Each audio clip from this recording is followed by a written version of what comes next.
go. It says it's coming. So friends, good afternoon. Tony Pellegrini here, and we've got Matt Winters and Brandon Harrison and Chris Hott from the SEDC here with us. We're just tickled to be with you here today. My turn to be able to share some of my ideas. We're going to be going over component number 6, week 6, module 6, and that's where we're going to start. But first, I know we're not in a lot of numbers today, but questions, concerns, issues about anything at all that's pressing on you that we can help you address. I'm hearing none, so please interrupt me if those come up. If anything that I say is off base, and Matt, your job is to keep me on track. Brandon can watch the chat, but you've got to help me make sure I don't get too far off base, okay? All right, let me share my screen with you and kind of just take you through what I've got for you today. Come in here on our homepage here down to week 6, February 17th, Tony. And then on the left-hand side, just come to modules and come down to module number 6. Probably a great place to find what we need to do. The overview is simple, straightforward. I don't think we need to spend any time there. The reading, it gives, I just want to go there very quickly. It does give you the link to the Enhancing Art of Science and Teaching with Technology, but also below some great links on some supplemental reading on how do we know if tech will make a difference in our life, or personalized learning, what it's going to look like, and the Hyperdoc handbook, particularly chapter 2. When we get to our assignment today, very helpful. It really holds your hand through the process very clearly. There should be no questions or concerns or heartburn associated with the assignment as we get to there. So a lot of reading to skim through, to make sure that you're comfortable with, and to look at and address. Let me go back to our Zoom seminar. That's where we are today. And we have the slides. I'm going to take you through that slideshow now. Let me open those up and kind of take you through where we are going. Just a moment. Here we go. We're halfway. Yes. When we finish tonight, we are halfway there. We're on the downhill slide, and that's always a good thing. We're here for you. We've given these emails and addresses and telephone numbers in every week. This week, with me presenting, there have been a couple of students from other classes reach out to me that are doing their presentations in Flipgrid today. So I've got to meet some new kids, and I love that. But if you have questions or concerns with anything, please reach out to your instructor first. If he or she is not fast enough, reach out to one of the others of us and let us help you make sure that this is a positive experience for you in moving forward.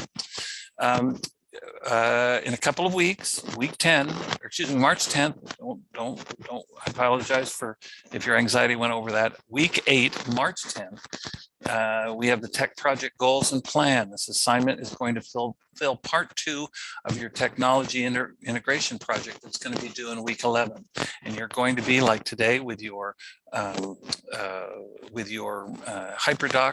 that you're going to be creating this week. You'll upload that into that. So it's kind of an ongoing cumulative process, okay? So share an overview in your project goals and tech plan with this assignment. Please consider some of these questions and take a sentence or two or a short paragraph or two to talk about what your goals are with technology integration. What are you trying to achieve with putting technology in the classroom? I don't know, Chris was visiting about it with us just as we went, or just before we started here. Some of you came in late. Our learners today, whether they're kindergartners or whether they are graduate students, they want everything to be able, can I do it on my phone? Can I make it happen on my phone? I'm not there yet. I'm not there yet. My fingers are too big to make it work on the phone. I love my little keyboard to be able to input, but to integrate technology in your classroom. What are some of the goals that you have? How are you using and putting into place what you've been learning about in these ETEP classes? You're working on your technology endorsement. Hopefully you've been acquiring new information. You've had to over the last couple of years by force through your COVID and through your instruction via COVID, but what are you learning from that? I was having a conversation today with Emily Anderson at a charter school, and had to just almost apologize. Well, I did apologize. I wish we would have gone more to, during the pandemic, to some of these charter online schools, some of our friends that work there, to say, what's working for you? Instruction is happening online already, and was happening even before the pandemic hit in our online charter schools. What's working? What's different? What's the same? And what are some of the lessons that we can learn from? That's not part of the assignment that you have to do, just something I was talking about today. But I think it's important for us to be able to put into practice some of the principles and concepts we're learning. And then what technology in your classroom would you like to integrate or learn to use better? Hopefully that's why you're taking these classes. Hopefully that's why you're integrating some of these principles in your activities. Some of you may want to meet personally, individually with your to discuss your project. Put a note up into Canvas on that assignment. You can always reach out to your instructor if you like, but do a write-up for part 2 of your tech project from your tech project goals and plan. Any questions about this before I move away from it? Are you comfortable with what we're inviting you to do?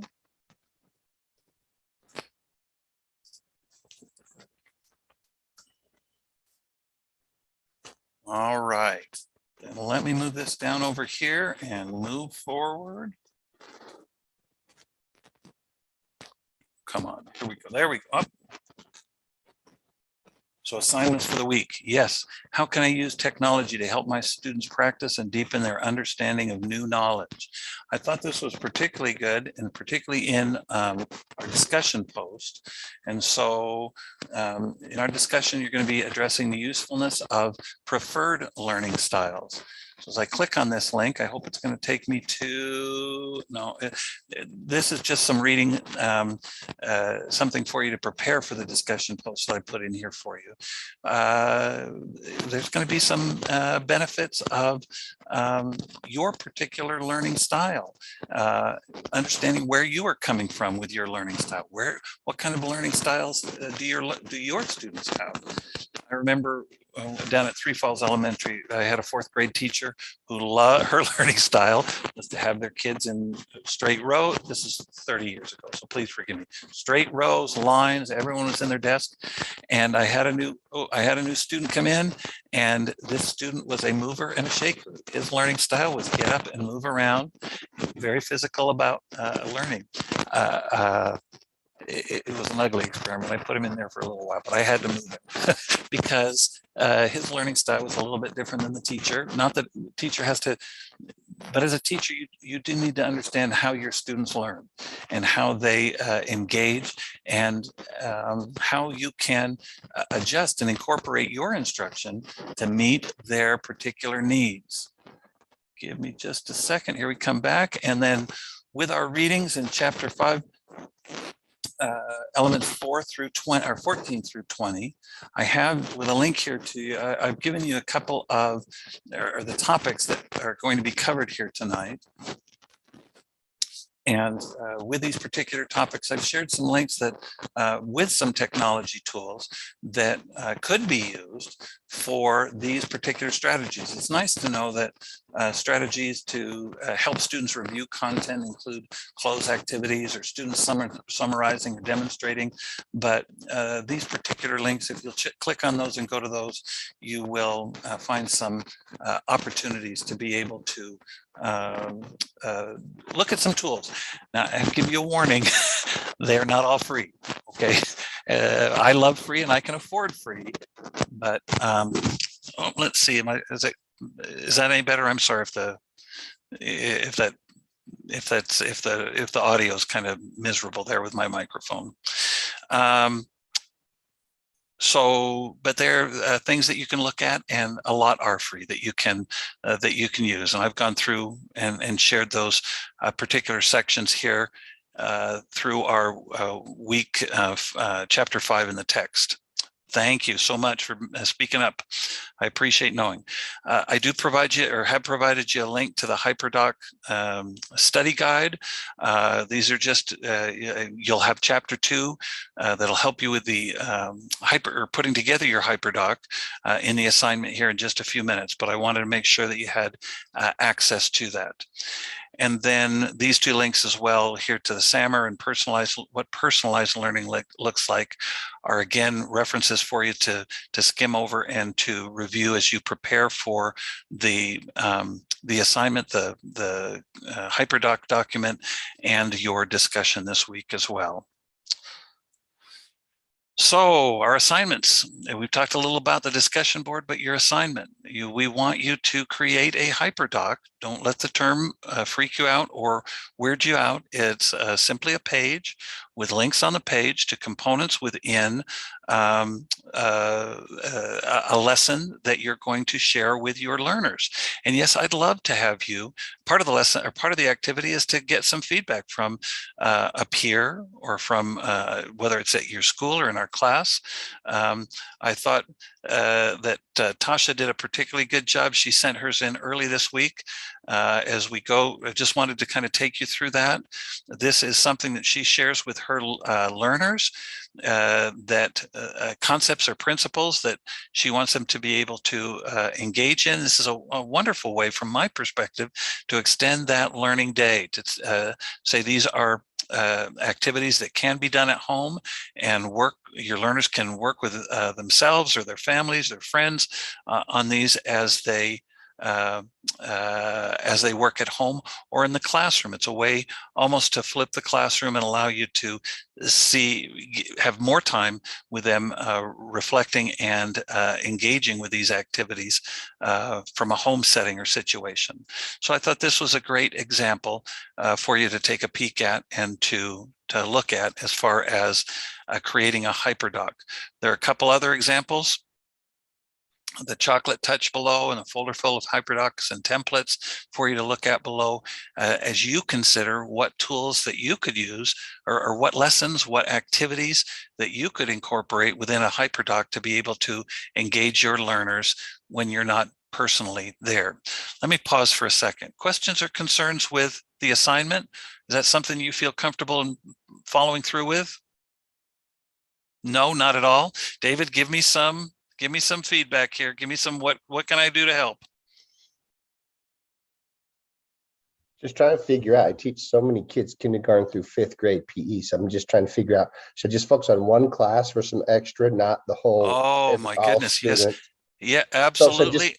So just like maybe on one skill, not a whole bunch of skills, that sort of thing as well. Absolutely. And I see Matt nodding. Matt may have some more ideas, but what jumps to my mind was kind of following up from last week. He had a similar question with last week. What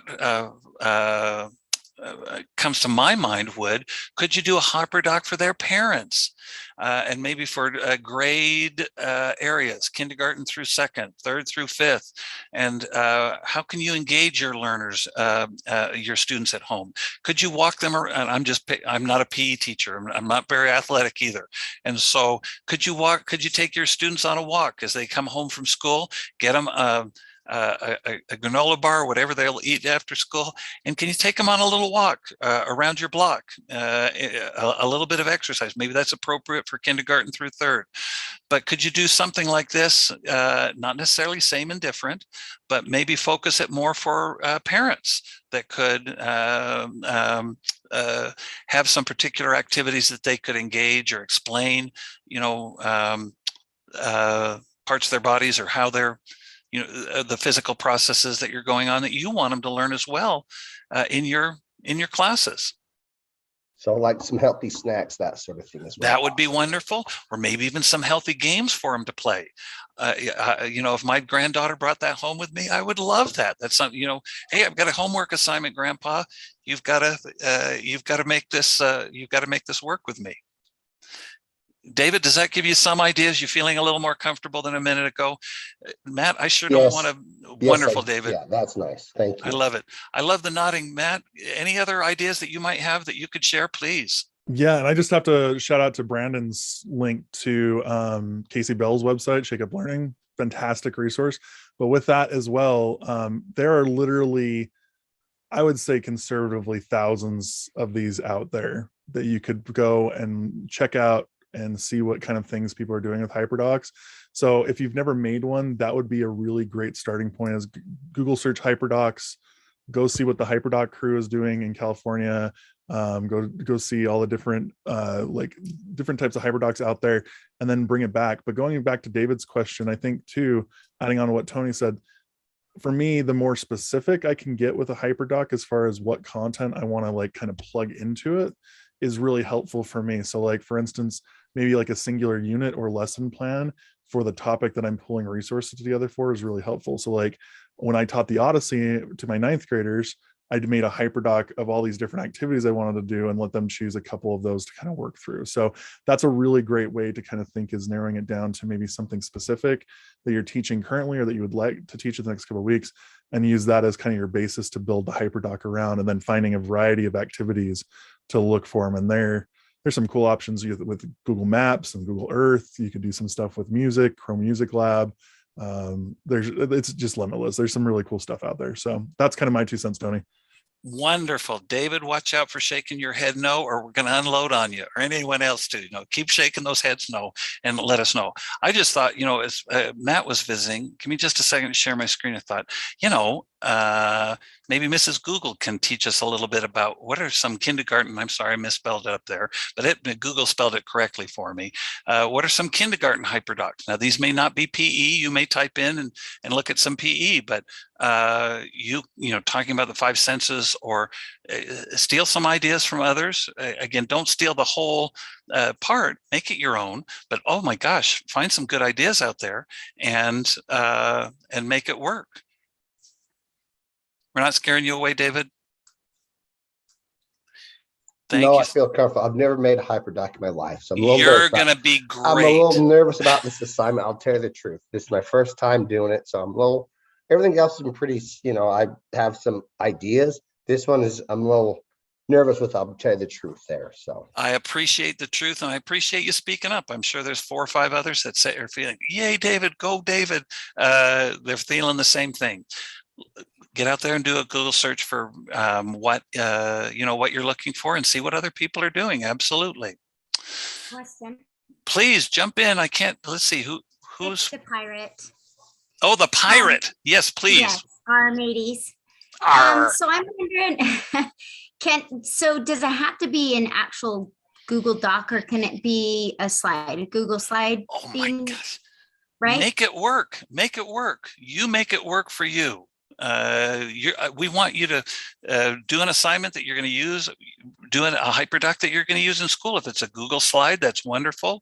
If it's a Google form, it doesn't have to even be a Google thing. If you want to make it in Word, make it in Word, however you want to make it work, but have those links to those online resources that kids and parents, in David's case, may use. Does that help, Jimmy? Yep. Just because I use one word doesn't mean that it has to be. You make it work for you, and I promise it'll work for us, okay? Tony, we have a couple questions in the Please chat. go right ahead. So Angela would like to know, is this kind of like a choice board, or kind of like, what's the difference between a Hyperdoc and a choice board? Angela, speak up. Teach me about a choice board, would you please?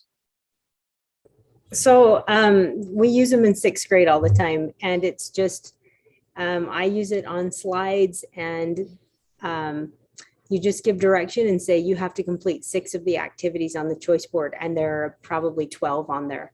And so some of them are, they click on it and it takes them to a YouTube video. Some of it, you click on it and it takes them to an anchor chart that they need to copy down in their math notebook. Some of them, it will take them to like ABC, and they get to play a game that reinforces the concept that we're teaching. So I've made a bunch of choice boards that I put into my Canvas courses, and I'm just wondering if that is the same thing. I think it is kissing cousins with a choice board. One thing, let me again share my screen with you just a moment here. They do not, Angela, they do not have to be same and different. It can be a totally different topic. It can be a topic that you're working on right now with your learners. Do they have to engage, explore, explain, and apply?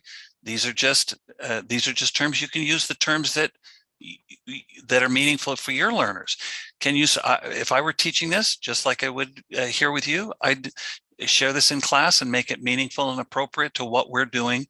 That's how I should have done the lesson today, was create a Hyperdoc for Hyperdocs. And, you know, so yes, Angela, does that kind of help? Yes, thank you. Matt, I'm sorry, was that the only question? Did you have another I can try to address? We had just one other one from Jody. Is a Hyperdoc just embedding and linking websites into slides or another medium?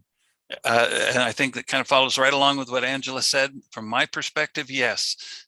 Disagree with me, other instructors, if you like, but I think, you know, it doesn't matter what form it takes, but you're using resources. And just like I said a moment ago, I should have started the lesson with here's a Hyperdoc on Hyperdocs. But again, too, get your students to create these in class with you. What are some of the topics that we're addressing in class? Some of you may want to use slides. Some of you may want to use Google Docs. Others may want to use forms, whatever it might be, but use something that helps them create information and demonstrate their connection to the information that's out there. Did that help? I think so. I hope so. If not, keep those questions coming. You've got Matt sharing them. Give me just a second so we've talked a little about Hyperdocs and hopefully haven't scared people away. Our text element, drum roll, please. Brrr. Rachel, yay.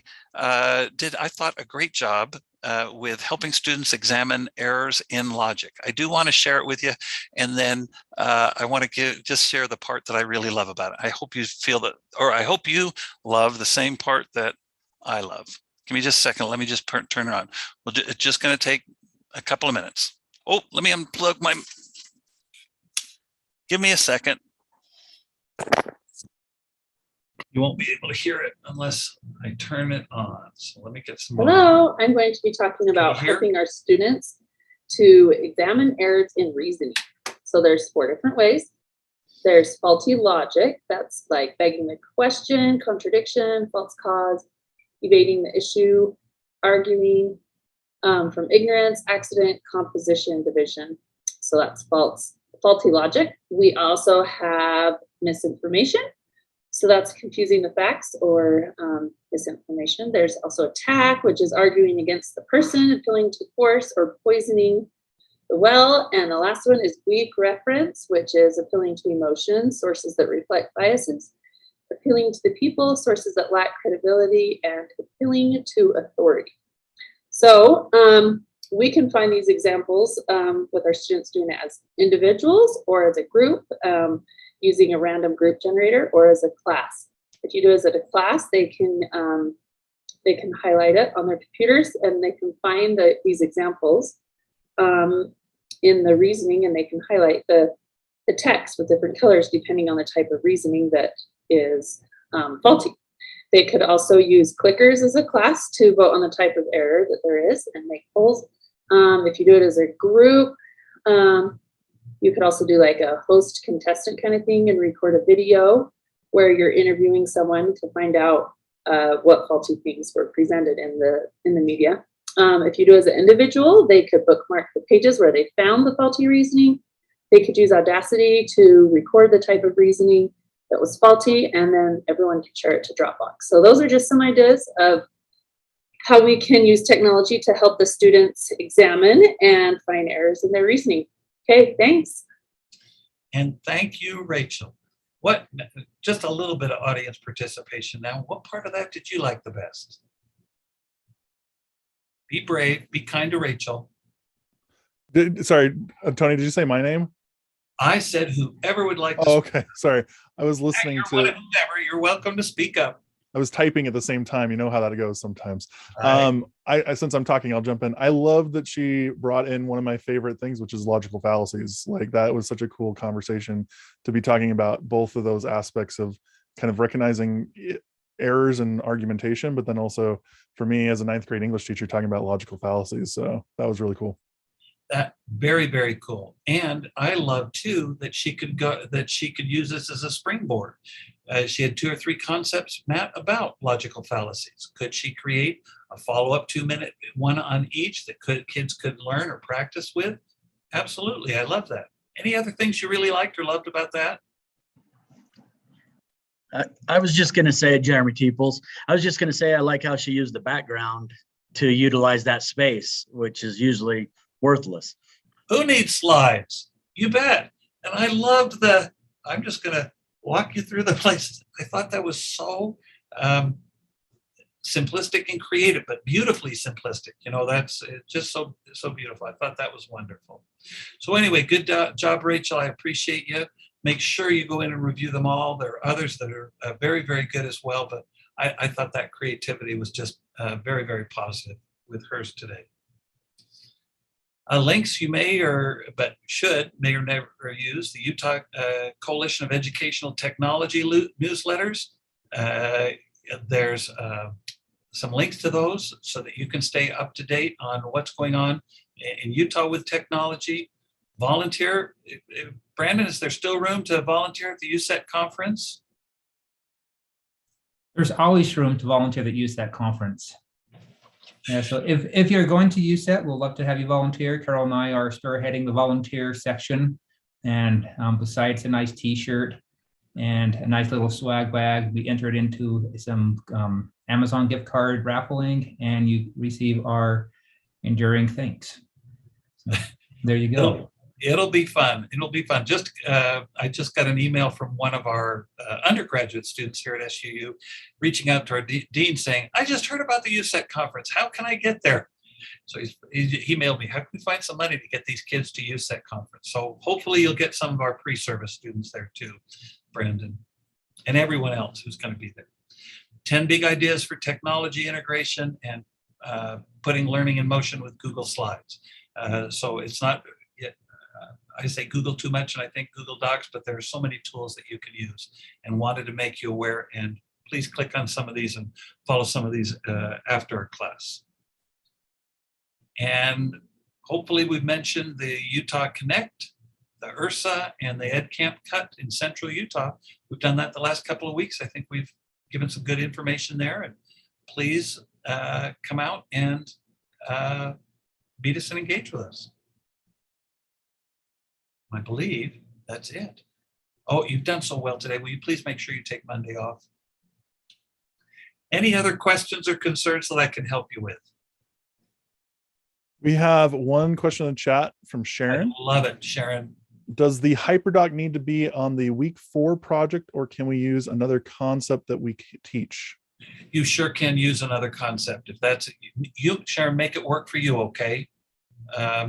Like I said before, if it's something that's working for your job and it's helping you keep your contract, that's wonderful. Boy, I love killing 2 birds with 1 stone. If you can make it work for our class and learn as a part of our coursework, that's wonderful. Does that help, Sharon? Wonderful. Great questions out there. Carol, you've been awfully quiet today. Good things going on in your life up there? Good. Yep. I love the thumbs up. You keep it up, okay? Friends, I don't have anything else. Any other questions or concerns for myself or other instructors? I'm just going to add really quick. We had a ton of resources going on in the chat as well as on the slide deck tonight. I tossed them all into a Wakelet. It's linked in the chat. It's that last link right there. It's got about 7 or 8 things on it. I'll see if I can add a few more tonight.